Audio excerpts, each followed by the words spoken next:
tous, j'espère que vous allez bien. On se retrouve sur la deuxième partie de vidéo de la Mercedes. Donc aujourd'hui, on est le 14 septembre 2025. Alors, la Mercedes, donc c'est un modèle Sport Edition de 2006, moteur 150 chevaux, c'est un 2 litres 2, boîte 6 manuelle, voilà, voiture qui a, oui, 240 000 km. Donc, comme je vous ai expliqué dans la vidéo antérieure, c'était faire une rénovation complète, vu que la partie châssis de la voiture est propre. Alors, j'en ai profité pour tout refaire, ce qui était cylindre bloc, caoutchouc, le maximum de pièces en plastique, qui avec le temps devient trop dur et puis crée des vibrations ou voire craque par la suite. Donc voilà, ça c'est ce qu'il en est sur la voiture. Donc partie arrière, voilà, on retrouve les vrais disques d'origine de ce modèle. Donc c'est du 290, là j'ai déjà remonté les passages de roues. Voilà, ça c'était le berceau arrière qui a été refait complet. Donc partie avant. Ça, je ne l'avais pas montré. Donc là, les disques sont neufs, pareil. Ça, c'est la partie intérieure de l'aile. Donc, je vais vous montrer par l'autre côté. On verra un peu mieux avec la lumière du jour. Voilà, donc ça, c'est l'intérieur de la voiture. Donc, vous pouvez voir, il n'y a pas de rouille, il n'y a rien du tout. Ça a été tout nettoyé, tout traité, anti-rouille. Voilà. Donc, je vais vous montrer l'ensemble des pièces qui ont été remplacées. Je vais mettre pause. Donc voilà, ça c'est tout l'ensemble des pièces qui ont été rechangées sur la voiture. J'ai tout étalé depuis, donc là on part du derrière jusqu'au devant. Alors je vais vous faire une présentation de ce qui a été remplacé. Donc partie arrière, alors nous avons, excusez-moi pour les mains, hein. Nous avons donc tout ce qui est berceau arrière, donc ça c'est de grosses pièces. Donc celui-là a été changé, il y a 4 gros cylindres en bloc, moi j'ai pas la presse pour les enlever, vu l'état il y avait de la corrosion tout ça, j'ai préféré racheter tout à neuf. Donc là-dessus, donc le berceau complet changé, ainsi que tous les bras qui vont sur les fusées arrière, des roues arrière bien sûr, ont été remplacés. Là le cardan aussi a été remplacé, ça c'est la fusée complète a été remplacée. Donc là c'est pareil, hein, on se trouve le cardan, la fusée, tout ce qui est biellette qui permet de tenir nos roues arrière, la fusée, tout ça. Les disques, là c'est des 280, c'était pas ceux d'origine, donc je les ai remplacés. J'ai remis les bons, les 290. J'ai profité pour changer les mâchoires de frein à main. Donc il dit remplacer mâchoire de frein à main. J'ai remplacé les câbles de frein à main, les deux câbles. Au niveau du durite, j'ai remplacé les durites d'étrier de frein arrière qui étaient tout foutus, tout craquelé quoi. Amortisseurs aussi arrière ont été changés. La barre table arrière a été remplacée, ainsi que les deux biellettes. Voilà. Donc plaquettes aussi, hein, les plaquettes sont neuves. Donc ça, c'est tout ce qui est partie arrière a été remplacé. Voilà. Niveau du pont. Le pont arrière a été nettoyé, vidange faite, hein, bien sûr, et puis huile neuve. Ça, c'est bon. Donc ensuite, là, c'est les 4 caoutchoucs qui permettent de tenir le pont arrière. Donc cylindre en bloc, caoutchouc, donc ça a été remplacé. Ici, là, devant vous, les 3 pièces, c'est le cardan central. Donc vous avez un roulement au milieu, donc ça, je l'ai remplacé. Pourquoi? Parce que c'est du caoutchouc, il y a un roulement et puis c'est du caoutchouc. Et puis je sais pas si vous voyez, là il n'y a pas beaucoup d'espace par rapport à là-haut. Donc en fait par le poids du cardan central, le caoutchouc avec les années, il est devenu dur et puis il est descendu en bas, donc c'est plus du tout centré. Voilà. Donc ça c'est pareil, ça c'est les flectors entre la boîte et puis le cardan. Et ça c'est le flector arrière entre le cardan central et puis le pont arrière. Donc ça c'est pareil, c'est des grosses pièces en caoutchouc, elles sont raides comme tout quoi. Donc ça a été remplacé. Donc là, on va repartir sur l'avant. Je vais me mettre comme ça, puissiez voir, voilà. Donc on a changé aussi barre table avant. Pourquoi? Parce qu'en fait, je vous ai dit là, les caoutchoucs, ils sont collés dessus. Donc là, celui-là du caoutchouc, il avait pris du jeu, vous voyez. Il est complètement HS, il nage dedans.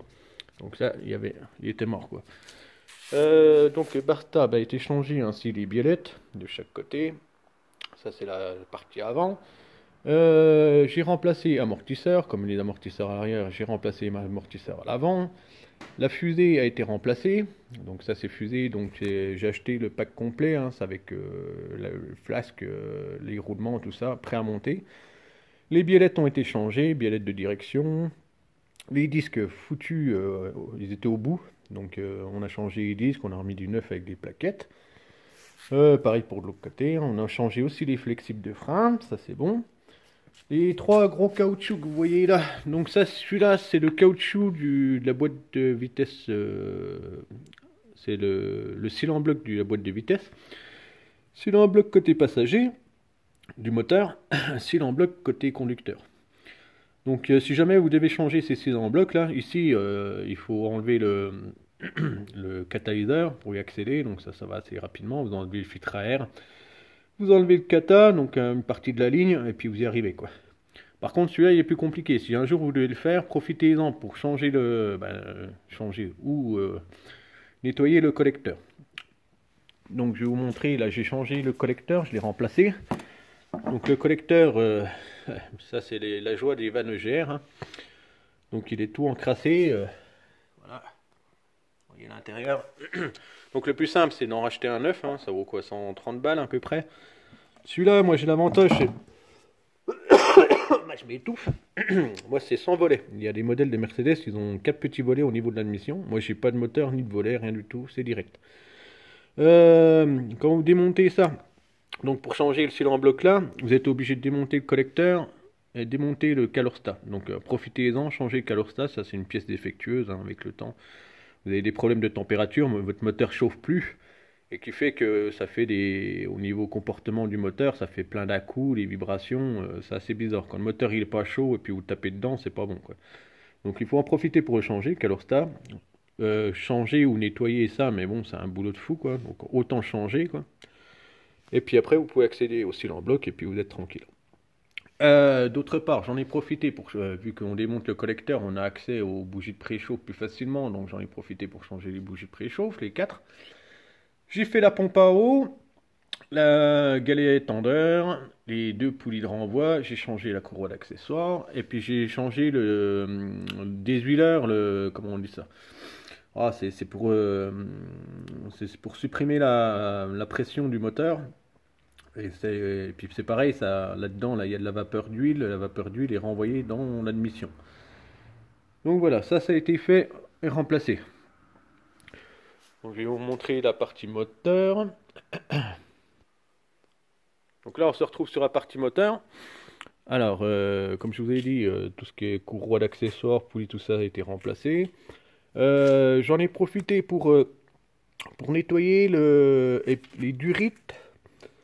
Tout ce qui est durite au niveau de sortie de turbo qui passe dans l'échangeur. J'ai nettoyé aussi l'échangeur qui était plein d'huile dedans, c'est normal. Puisque, comme je disais, là, le désuileur, là, ici, lui, il pousse la vapeur d'huile, il la pousse dans la sortie du turbo. Donc ça traverse l'échangeur, oui, l'échangeur du turbo, et puis après, hop, ça remonte, ça rentre dans l'admission. Là-dessus, qu'est-ce qui a été fait? Donc j'ai tout démonté pour accéder au cylindre en bloc qui se trouve tout en bas là. Donc j'ai dû démonter toute cette pièce-là, toute cette partie. J'en ai profité pour changer le filtre à gasoil. J'ai démonté la vanne EGR ici, électrique, pour la nettoyer, qui était bien encrassée. Donc par la suite, la vanne EGR, je pense que je vais la faire supprimer. Et puis la vanne EGR, en fait, vous reprenez les gaz d'échappement, la vanne EGR ouvre, elle renvoie les gaz d'échappement là-dedans. Donc cette pièce ici, là, que vous voyez au bout de mon doigt, là, c'est pareil, c'est un échangeur qui est réchauffé. Donc les gaz d'échappement, ils arrivent ici, remontent là, ils rentrent dans cette pièce-là et repartent en admission. D'où l'admission était complètement colmatée. Donc là, cette pièce-là, c'est un genre de réchauffeur par liquide de refroidissement du moteur. Là.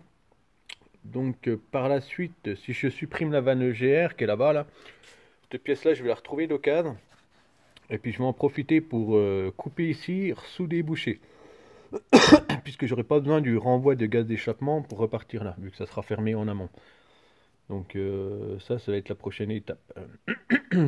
Sinon, au niveau moteur, qu'est-ce qui a été fait? Bah oui, je vous ai dit, 4 bougies, le filtre à gasoil a été changé, le collecteur complètement neuf, nettoyé. J'ai nettoyé toutes les admissions au niveau des soupapes qui étaient pleins de cambouis, là. J'ai tout nettoyé. Lui, je l'ai remplacé, comme je vous ai dit, filtre à air nettoyé, tout ça, et toutes les durites ont été faites. Il y a eu un gros nettoyage. Il me reste la vanne à haute pression, là. Pas la vanne, la pompe à haute pression de gasoil, là. J'ai une petite fuite qui se situe là, donc j'en ai profité, j'ai tout nettoyé. Pour trouver d'où venait la fuite, je suppose que ça vient à mon avis, hein, il y a un joint au ring au niveau du capteur de pression du gasoil, là. Donc, peut-être ça qui a lâché, quoi, à voir, quoi. Sinon, la boîte de vitesse manuelle, j'ai fait la vidange aussi, j'ai changé l'huile. Donc j'en ai profité pendant que j'étais dessous, qu'il y avait de la place pour tout refaire, quoi. Voilà ce qu'il en est sur ce modèle de 2006, là, avec 240 000 km. Donc ça, c'est les plus gros travaux. Donc la prochaine étape sera la faire démarrer déjà, la faire rouler. Les purges de frein ont été faites, je vais refaire une deuxième fois après avoir fait rouler la voiture. Le parallélisme, il faudra que je fasse le parallélisme et puis après on fera désactiver la vanne EGR. Voilà. Bon bah sur ce, je vous laisse. Je vous souhaite une bonne journée et puis à très bientôt. Salut!